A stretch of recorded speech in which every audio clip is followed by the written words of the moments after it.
Hey everybody, Stippling Vaughn.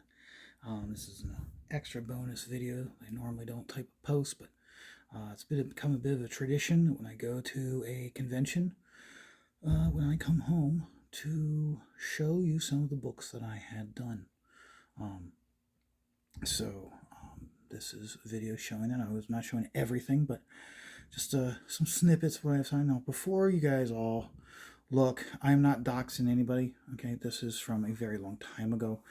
No one, whoever this person is, they don't live at this address anymore. Somebody completely different does. Please do not contact them or send stuff to them.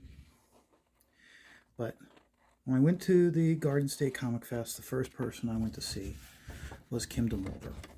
And what it was is that I had gotten a bunch of G.I. Joes from my friend, and this is how they used to ship comic books, was in a brown sleeve. So here is the first one I had him sign. Here he had done this issue of G.I. Joe, so I had him sign it. I was very fortunate. Another one I had him sign was this one here. What makes this one really special is the book was drawn by a former classmate of mine, Lawson Wallace. And Kim DeMolder did the inks over Lawson. So I had him sign this. So very, very fortunate to have this one signed. I am a huge fan of this Liberty Brigade, and Chris Ivy did the colors on almost all the books. He also, in the source book, he did a couple of characters. He did, let's see here. He did the artwork for Bill of Rights, and then he did the artwork for the back of here, Yankee Girl, National Anthem. So Chris Ivy listed right there is doing the pencils. So that's the reason why I'm spotlighting this one. He also did, and I love this series so much, and I love how they did this. He did the colors for this. What they did was you would have like a page for an artist to do a mini origin of the character. It was just one page, and all they need to do is do 3 to 4 panels, basically summing up who they were and the accident or whatever happened to enable them to get their powers, and who their primary nemesis was. I love this book. The Liberty Brigade was very good. I loved the book, and I encourage anybody, when you see it or in Kickstarter or Indiegogo, if they do a second one, I advise you very strongly to back it. Okay, you will not be disappointed. I then went to see Billy Tucci, and this book has a significant meaning. What it was is that he was streaming with Ethan and Niles, and he was giving away this book if you had to answer a question.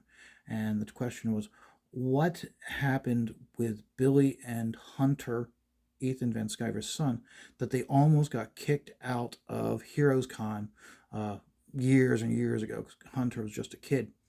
And I knew this from Hunter telling the story on his dad's stream. So I rattled it off in the chat. He sent me this book, and when I emailed him my address, I said, please do not sign it. I want you to sign it. So it was very great to have him sign this in person. He was actually really excited too, and happy that I got the book and to sign it. We talked about the fact that this is a pure line art edition, and I told him how I love these line art editions. So and I told him this last campaign he's doing, that's the level I backed it at, was just to get the line art edition. I hope he continues to do the line art editions. I love them so much. He had this book, so I grabbed it also. There's been some people that are against this book. That this cover has been homage too many times. For me, is one of those where it's like, there's nothing wrong with a good homage. You gotta, if you like for instance, Todd McFarlane, okay, or anybody who's critical of this being done. Okay, is when you have an iconic cover, you're going to have it redrawn and homage done to it over and over again. So many people do it, and I don't blame people for doing it. It's a great action pose. It's simple, but it's so dynamic, and it showed the strength of, like I said, the anatomy's not right at all. But remember, this is a comic book. This is not a live actor posing and then he's taking a picture of it. So very happy to get this from Billy. Monster Island, of course. I went and saw, that was the biggest thing, was seeing Graham. Graham is the reason why I am a fan of crowdfunding. It's the reason why I'm so supportive of crowdfunding now. And also, on top of that, it's been the push that I needed, that I'm now doing my own pages, my own story. It's from, not necessarily, well, it all comes down to Graham, but him and doing the professionals and just introducing me to this community of Comicsgate. I'm back to having such passion for comics again because of Graham and Comicsgate. I can't thank him enough. I had him sign this one, and I was very, very, very fortunate. When he signed it to me, and he did a little drawing of the one character in it. So it was great to have him sign that. And then, of course, we all know this cover. It's infamous because of it saved Graham's bacon because of the royalty check. So I had to have him sign that. This one, I found out. Now, I know Graham wasn't happy when he was doing Cyforce. He just really wasn't in it. I told him, I said, hey, that's okay if you weren't into it. You were a professional. I was still a kid. And I loved Cyforce and DP7. And so this book, having both teams in the book, was great. More importantly, Paul Ryan did the entire run of DP7. Paul Ryan's not with us anymore. I will never be able to get any issues signed by him. The writer also, I believe, has passed. So the only closest I get to having DP7 signed, or any story of theirs signed, is because something like this. Found out, he said that this book put him actually in the hospital. He had an appendix scare, but it turned out it wasn't. It was a gastro issue. But his wife had to call his editor to explain the situation, which explains why they had another artist fill in issue 24, and then he did 25. Found out from him that this was the very first time he drew Batman. The first time he professionally drew Batman. And when I hear something from an artist, my first instinct is write that on the cover. Don't just sign it, write that on the cover. So he actually writes on it, first professional drawing of Batman, which I thought was great. If you ever get a chance to see this issue, look carefully at the book. Inside the book, there's a lot of different Easter eggs. I guess you could say Easter eggs. It's just like there's a marquee with a movie, and you have to look at, if you know Graham, when he put a specific movie in the marquee, and it's like, yep, that's Graham. That's exactly the type of movie he put in. Had him sign this issue and the issue before it of Detective Comics. This one I want to share with you. Give me a moment so I can look it up. Sorry about shaking. So, you know how it's real big these days, and when you see how writers and artists, how they're inserting themselves into the book, and it's all about themselves. Well, I kind of had to poke fun at Graham, and I said, what are you doing inserting yourself? And that's because of this here. And he laughed, and he goes, how this is him, his wife, and their first daughter.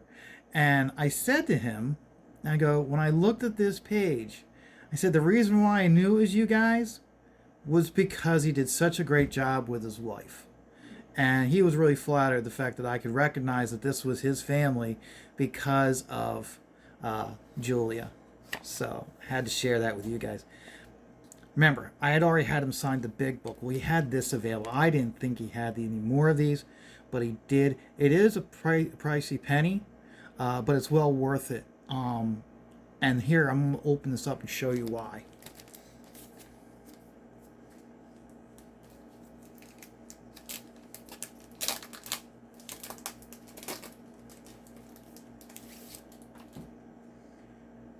Okay, so this is his first book, Return to Monster Island. Not Return to Monster Island, just Monster Island.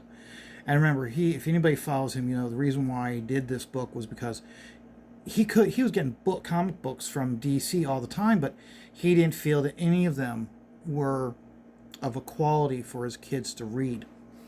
So he did this book.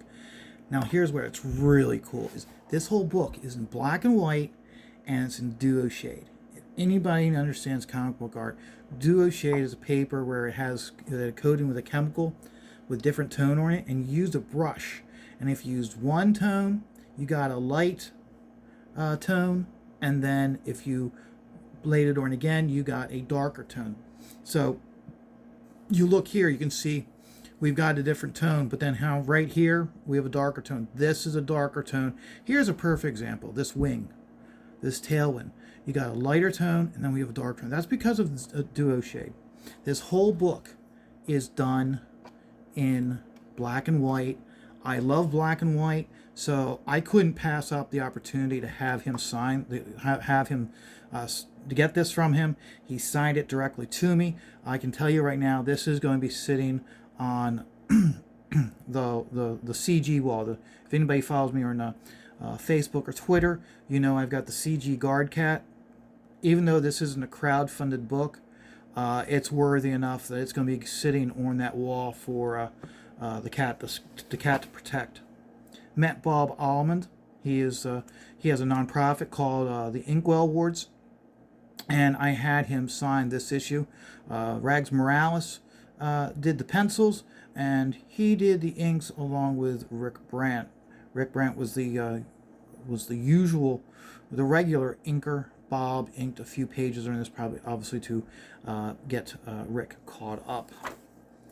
Again, Liberty Files, and I love this so much. What really is nice about this one is, here's what made the Liberty Files also so good, is if you look inside the cover here, you have all the different artists, or all the different villains, and you can see that we have all the different artists that did one-page stories in it, and it's throughout the whole book.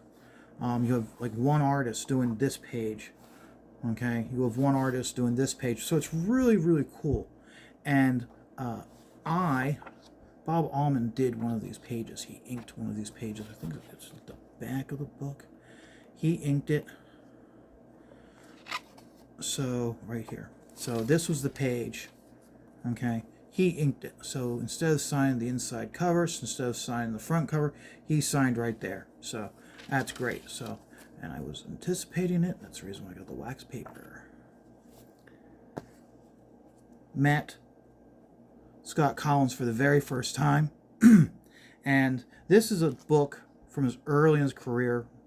And I asked him I said how that Joe Kubert assignment of mimicking another artist came in handy when he was doing this. And he was like, yeah, because many times when you first start out, if you're a fill-in artist, they want you to mimic the style of the ongoing penciler.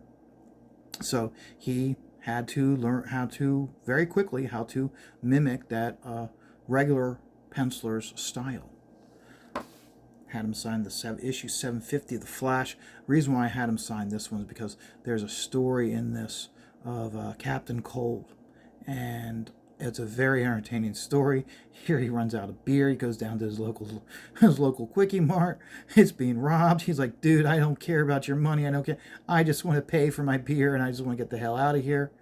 And here everybody's freaking out, thinking he's trying to rob. He's like, no, I'm not.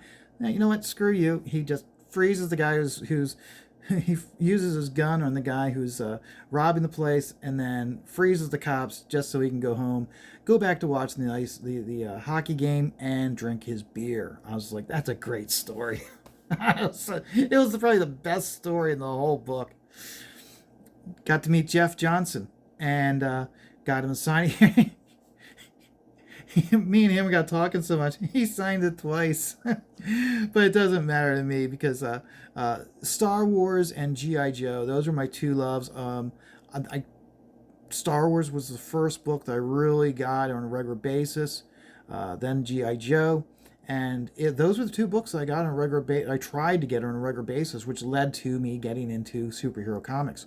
So Star Wars and GI Joe, they sit hands above all everybody else.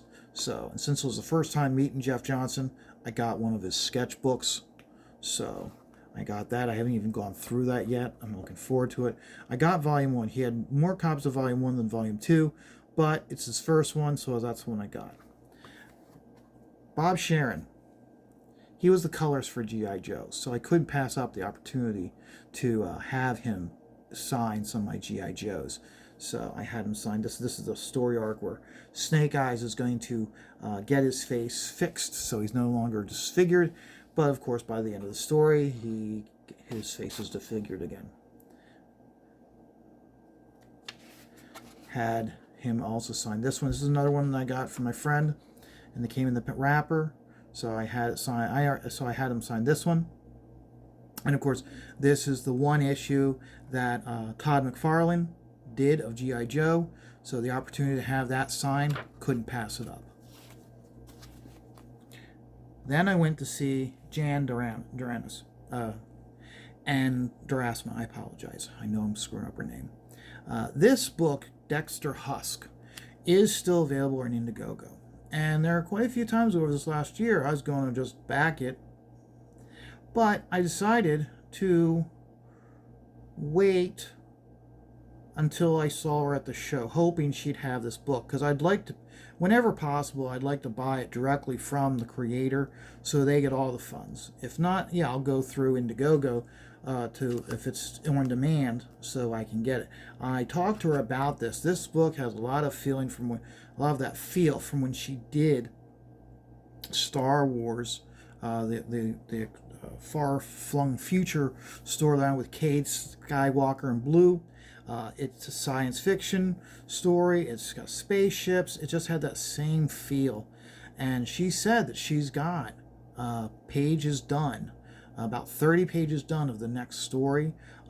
She works on it in her spare time. So I'm personally hoping that she's able to get that done. I even told her, I said, when she's ready to launch the campaign, contact Graham and get her on his show so he can help create awareness for it. I know Graham is big on crowdfunding now. And then I had her sign also this one, the final issue of the Marvel Classics series. Couldn't pass it up. So had her sign that. And then this is one I had Michael Barr and Alex Savick sign it. So I couldn't pass the opportunity. When you have two signatures on a book, it really entices you to get another signature. So I got three of the creators who did this book. So very excited. Then Matt Michaels, he did the work on this. I had him sign a whole bunch. I had him sign quite a bit of image stuff, but I had him sign this one here, and I had him sign this one here. The reason why I had him sign this one is he got ink. This cover was inked by George Perez, and I asked him. I said, "What was it like?" And he was just like, told you it was just mind blowing to have your work, especially at such a young age in the beginning of your career, to be inked by George. Apparently, he, like Rob Liefeld, was like really supportive in the very beginning when he launched Extreme Studios, and like, what do you want? What do you want? What do you want? And he said, "Can I get George to ink my pencils?" And he was like, "Yeah, I'll get him." He lived up to his word, and he said it led to a lifelong friendship between the two of them until George's passing. And then lastly, last person I got to see before we left, because we weren't able to go there all day. We only went there for a short period of time. We had to get back at home so my girlfriend could go to a wedding shower. So the very last person I saw was Chris Batista, and again, he's working on his own thing. I told him, hey, when he's ready to launch, get a hold of Graham Nolan, get a hold of Billy and Niles, and they'll get you on the show to create awareness when you launch to help you out. And so now the last thing I want to show you is, give me one moment here.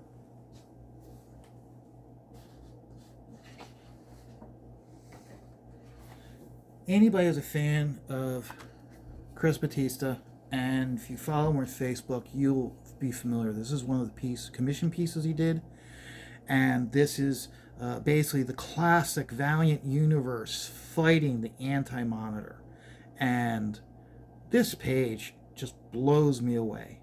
And so the opportunity to get a print of this was awesome. I asked him if he had the print, if he also had the print of uh, DC characters and Marvel characters fighting Galactus. He said he did not have it. He showed me the original, but he wasn't able to get it. Prints made. I guess the printer screwed up the order or delayed the order, didn't have it run, whatever it was. He didn't have it for the show, which is a shame. But hey, that means hopefully he'll have it next year. Again, I look at this page. I mean, this reminds me so much of George, and not the fact that it's just the Anti-Monitor. I'm talking about the fact that like there's so much detail in all the characters. There are so many characters, and just the action and everything about it is George. So I hope you guys liked this video. I enjoyed bringing this to you guys to see. Like I said, thanks to Comicsgate, I've got a severe love of comics again. So being able to go and get some of my books when I was a kid signed, along with getting some crowd-funded books, and then just meeting these creators, talking to them, it was a great time. And don't pass up the opportunity when you guys have the opportunity to see them at shows and conventions. Don't just walk up, have them sign the books, and walk away. Engage with them. I mean, you got to understand, some artists, when you talk to them, they may seem standoffish, but many times artists we have issues with communicating. We're not very good because we don't talk to people on a regular basis. So, but take the opportunity, okay? And remember, as always, guys, life is stressful. And that's why you just take it one dot at a time.